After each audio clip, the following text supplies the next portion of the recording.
បាទគោរពនឹងជម្រាបសួរអ្នកទាំងអស់គ្នាថ្ងៃនេះខ្ញុំមកប្រាប់អ្នកទាំងអស់គ្នាអំពីជីវប្រវត្តិសង្ខេបនិងទស្សនៈរបស់ខុងជឺតោះឥឡូវចាប់ផ្ដើមស្ដាប់មកខ្ញុំទាំងអស់គ្នាខុងជឺគឺជាទស្សនវិទូចិនមួយរូបដ៏ល្បីល្បាញកើតនៅឆ្នាំ551មុនគ្រិស្តសករាជនៅក្នុងសម្ព័ន្ធលូស្ថិតនៅខាងត្បូងខេត្តចានតុងនៃអាណាចក្រចិនខាងកើតខុងជឺបានរៀបការជាមួយស្ត្រីជនជាតិម៉ុងហ្គោលម្នាក់ដែលត្រូវពួកមេដឹកនាំឈ្មួញសំពៅយកមកលក់ឲ្យពួកប្រកបអភិជនធ្វើជាទាស័យ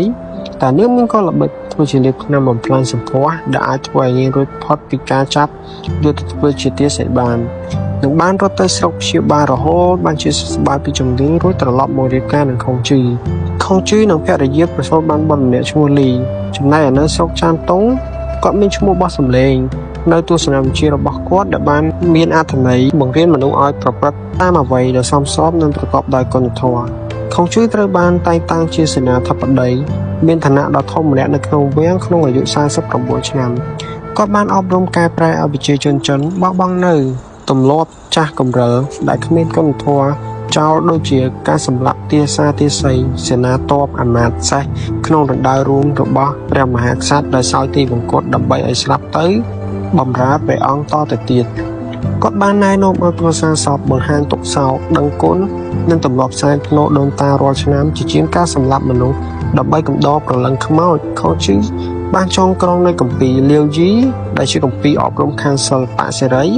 មានគោលដៅស្វែងរកនូវសេរីភាពក្នុងនយោបាយនិងសេដ្ឋកិច្ចបន្ទាប់មកគាត់បានទទួលមរណភាពនៅក្នុងឆ្នាំ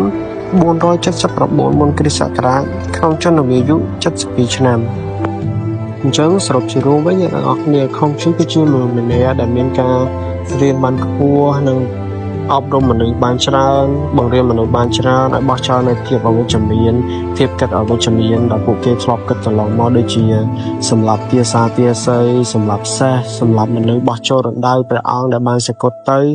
និងឲ្យបោះចោលគំនិតទាំងអស់នោះមកបដូរតាមគំនិតដែលគិតថាជីវិតមនុស្សមួយជីវិតសត្វមួយពិតជាមានតម្លៃអញ្ចឹងនៅពេលដែលពួកគាត់ស្លាប់ទៅឲ្យបោះចូលនៅក្នុងរណ្ដៅនីមួយផ្សេងគ្នាដើម្បីឲ្យ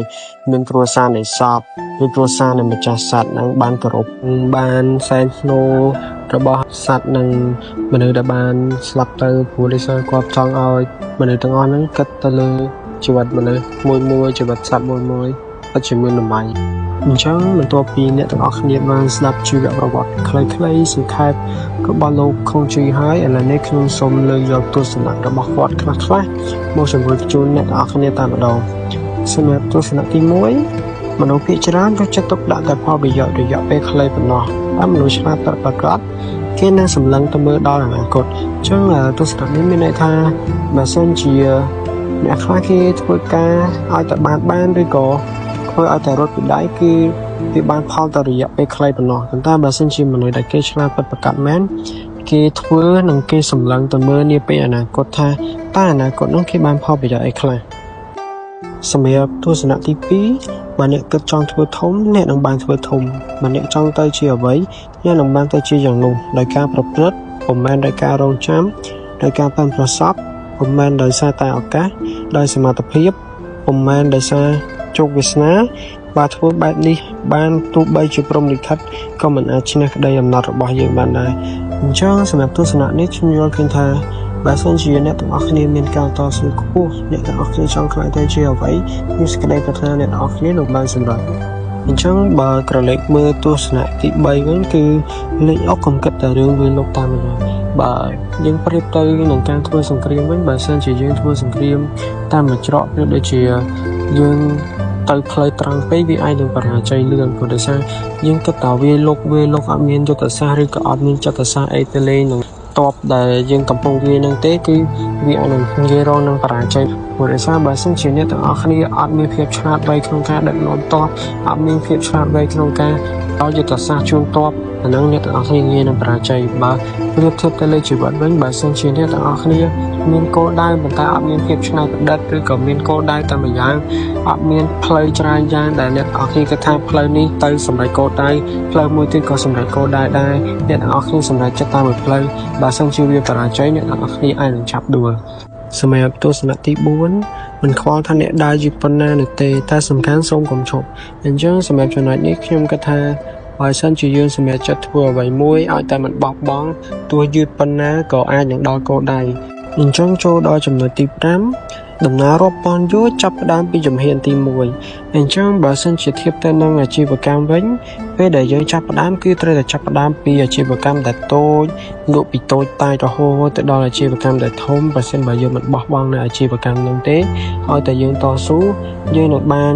ទៅដល់អាជីវកម្មមួយដែលជាអាជីវកម្មស្តង់ដារបាននិយាយអំពីជីវិតនោះគឺជីវិតអ្នកណាក៏ចាប់ផ្ដើមពី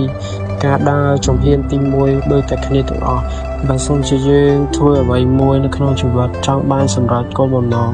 ចូលកុំបោះបង់អ្វីទាំងអស់ឲ្យតែចាប់ផ្ដើមមិនថាលឿនមិនថាយឺតឲ្យតែយើងបោះជំហានទៅមុខគឺនឹងជោគជ័យចំណុចបន្ទាប់គឺជាចំណុចចុងក្រោយដែលខ្ញុំគិតថាពិសេសដែរគឺចំណុចជោគជ័យកើតឡើងដោយសារការត្រៀមទុកជាមុនអ្នកដែលមិនបានត្រៀមទុកមុននោះអ្នកនឹងត្រៀមបរាជ័យ 100% អញ្ចឹងបើសិនជាខ្ញុំយកវាទៅប្រៀបធៀបជាមួយនឹងសាសនាទី12សាសនាទី12គឺជាថ្នាក់មួយដែលត្រូវប្រឡងបាក់ឌុបអញ្ចឹងបើថាយើងរៀនអត់បានរៀនត្រៀមទុកមុនដើមឆ្នាំនេះទេដល់ពេលចិត្តប្រឡងបានយើងខំរៀននោះវានឹងអាចងាយរងនឹងបរាជ័យខ្លាំងមែនទែនបើសិនបើអ្នកត្រៀមទុកមុនពីដើមឆ្នាំទៅអញ្ចឹងការប្រឡងនោះនឹងអាចជោគជ័យហើយនឹងឈានចូលទៅដល់និទេសតែម្ដងធៀបទៅនឹងជីវិតនិងការរកស៊ីវិញធ្វើអ្វីមួយគឺត្រូវតែមានការត្រៀមទុកបំរុងជាមុនព្រោះដោយសារយើងគិតថាជីវិតហើយនឹងការរកស៊ីគឺអត់អាចដឹងមុនទេថាជីវិតមិនដឹងថាថ្ងៃណាយើងនឹងត្រូវលាចាកលោកចំណែកអាការរកស៊ីយើងរកស៊ីមិនដឹងថាថ្ងៃណាដែលត្រូវបរាជ័យព្រោះអីដោយសារតែទីផ្សារយើងមើលមិនឃើញអញ្ចឹងហើយទោះយើងធ្វើអ្វីមួយក៏ដោយយើងត្រូវតែមានអ្វីដែលជាទំនុកបំរុងនិងចំណុចពិសេសមួយដែលគាត់ថាវាអាចនឹងស្រោចស្រង់នៅពេលដែលយើងដួលឬក៏យើងបរាជ័យបានបន្ទាប់ពីបានស្ដាប់ប្រវត្តិខ្លីៗនិងទស្សនៈខ្លីៗរបស់លោកខុងជីហើយអ្នកទាំងអស់គ្នាមានអារម្មណ៍យ៉ាងណាដែរសូមអ្នកទាំងអស់គ្នាជួយ comment នៅខាងក្រោមឲ្យខ្ញុំបានដឹងផងហើយក៏ខ្ញុំសូមអធិស្ឋានប្រសិនបើខ្ញុំលើកនៅចំណុចណាឬក៏លើកទៅមិនត្រូវនៅចំណុចណាសូមអ្នកទាំងអស់គ្នាជួយ comment ឲ្យខ្ញុំបានដឹងផងដើម្បីឲ្យខ្ញុំកែលម្អហើយជាចុងក្រោយខ្ញុំសូមអរគុណអ្នកទាំងអស់គ្នាដែលបានចំណាយពេលមកស្ដាប់វីដេអូរបស់ខ្ញុំហើយវីដេអូបន្ទាប់ខ្ញុំនឹងព្យាយាមយកចំណុចល្អៗមកចែករំលែកអ្នកទាំងអស់គ្នាសូមអរគុណ